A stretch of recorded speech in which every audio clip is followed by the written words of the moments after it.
O homem chegou à Lua pela primeira vez durante a missão Apollo 11, em 20 de julho de 1969, quando o astronauta Neil Armstrong caminhou pela superfície lunar. Desde então, outros 11 astronautas que estavam em missões também realizaram esse feito, sendo que o último deles foi Eugene Cernan, em dezembro do ano de 1972. Desde então, nós não retornamos mais à Lua. Mas por que é tão complicado retornar à Lua, mesmo depois de já termos feito isso? Desde então, a tecnologia avançou muito, e vários países desenvolveram suas capacidades espaciais. Então, em teoria, deveria ser mais simples e mais comum essas viagens à Lua. Por qual motivo não realizamos mais nenhuma expedição? Por que ficamos todo esse tempo sem essencialmente explorar a Lua? Afinal, por que é tão difícil retornar à Lua? Para entender por que fomos à Lua, precisamos voltar ao final da década de 60, mais especificamente após a Segunda Guerra Mundial, durante a Guerra Fria. Nesse período, os Estados Unidos e a União Soviética competiam na corrida espacial. Ambas as nações queriam mostrar superioridade militar e tecnológica, e o grande objetivo seria levar o homem à Lua. Como vocês já sabem, os Estados Unidos venceram essa corrida, usando a viagem à Lua para destacar sua liderança global. Ou seja, a ida à Lua, em vez de ser apenas uma conquista e avanço científico, foi mais do que tudo, uma maneira de mostrar ao mundo quem ditaria a agenda política internacional no século seguinte. Chegar à Lua tinha mais a ver com política do que ciência. Então, muito provavelmente, se não fosse pela tensão política que acontecia na época, provavelmente não teríamos ido à Lua em 1969. Sem a competição com a URSS, seria improvável imaginar que o governo americano iria mobilizar quase 400 mil pessoas ao longo de 14 anos dedicados ao programa Apollo. Toda essa operação acarretou um custo estimado em cerca de 120 bilhões de dólares em termos atuais. Durante esse longo período, o programa Apollo tornou-se um projeto massivo que envolvia engenheiros, cientistas, técnicos e vários outros profissionais. Hoje em dia, dada a evolução das prioridades e desafios globais, seria difícil imaginar que o governo dos Estados Unidos embarcaria novamente em operação com custos tão elevados, especialmente considerando a complexidade e os gastos associados a empreendimentos espaciais de tal magnitude.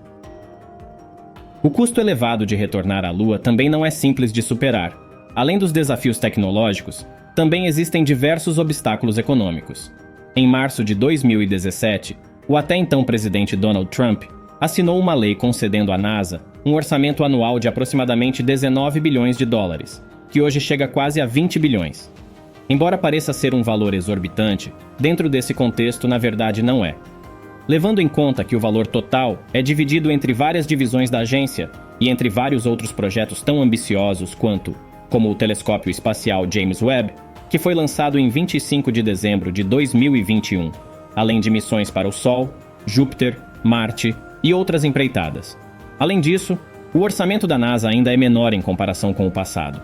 Desde os anos 1960, o financiamento dedicado aumentou, chegando até 5,3% do orçamento nacional em 1965. Porém, nos anos 70, com o término da corrida espacial e desinteresse político na Lua, ocorreram cortes de orçamento. Esses acontecimentos culminaram no cancelamento das missões Apollo 18, 19 e 20, sendo assim, a missão Apollo 17 como a última missão tripulada à Lua. Desde então, o orçamento destinado à NASA permaneceu abaixo de 1%, sofrendo ainda mais quedas nos últimos 15 anos e chegando a ficar abaixo de 0,5% do orçamento federal dos Estados Unidos. Essa diminuição no financiamento espacial pode ser atribuída, em parte, a uma diminuição do interesse político na exploração lunar. Além disso, a competição global e as mudanças nas agendas influenciaram a alocação de recursos.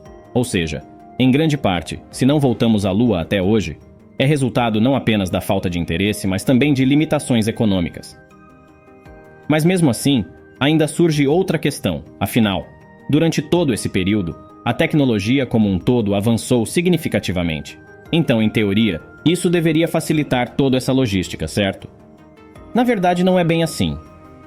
Hoje em dia, a NASA possui o novo foguete SLS, ou chamado também de Space Launch System, que sucede o Atlas V, responsável por levar astronautas à Lua.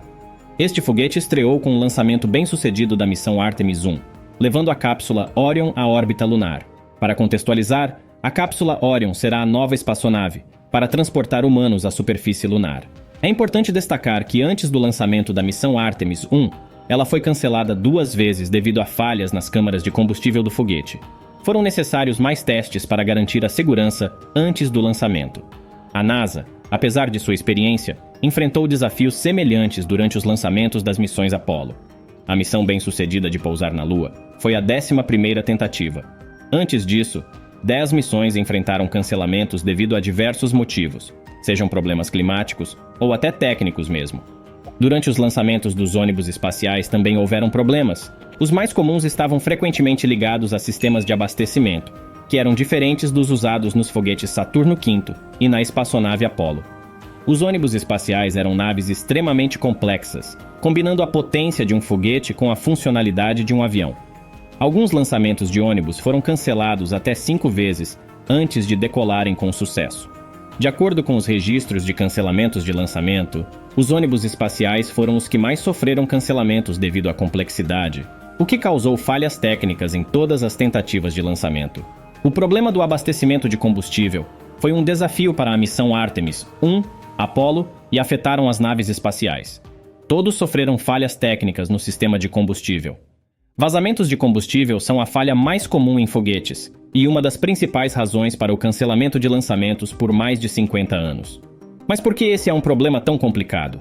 Isso é devido ao uso de hidrogênio como combustível, um elemento leve e simples que, embora seja abundante na Terra, é bem mais complicado para que seja obtido em sua forma pura.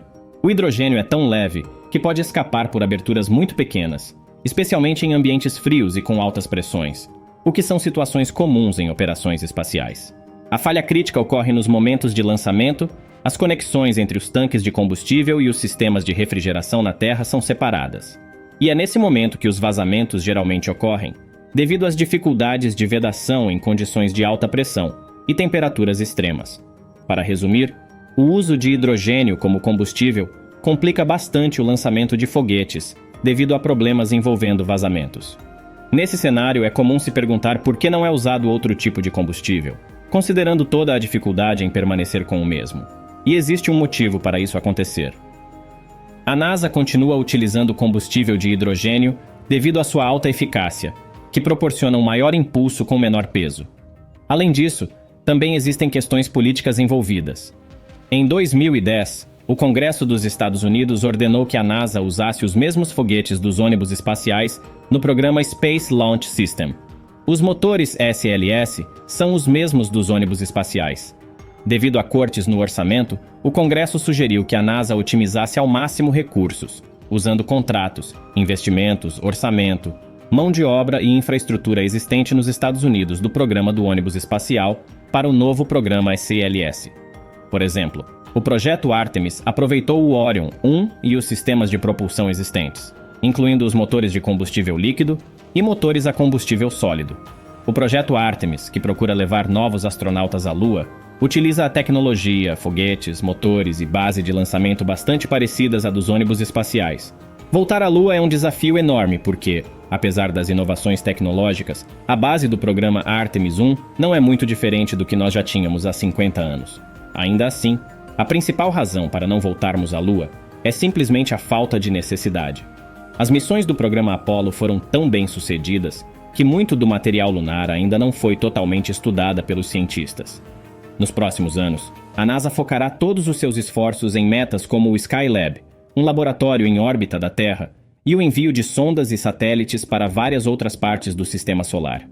Existem vários motivos pelas quais não voltamos à Lua desde 1972, e isso não está relacionado às teorias de conspiração. O fato de não termos voltado até agora não significa que nunca mais ocorrerá.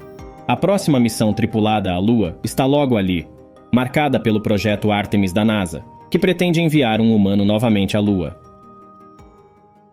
E na sua opinião, tem algum outro motivo para ainda não termos retornado à Lua? O que você acha? Conta pra gente nos comentários. Se tiver gostado do vídeo, não se esqueça de se inscrever no canal e deixar o gostei, para que a gente possa continuar trazendo conteúdos como esse cada vez mais. Vamos rumo a 1000 inscritos. Conto com você para chegar lá. Muito obrigado por ter assistido até aqui. Eu me chamo Eric. E esse foi mais um vídeo do Curiologia. Vejo vocês em breve. Até mais!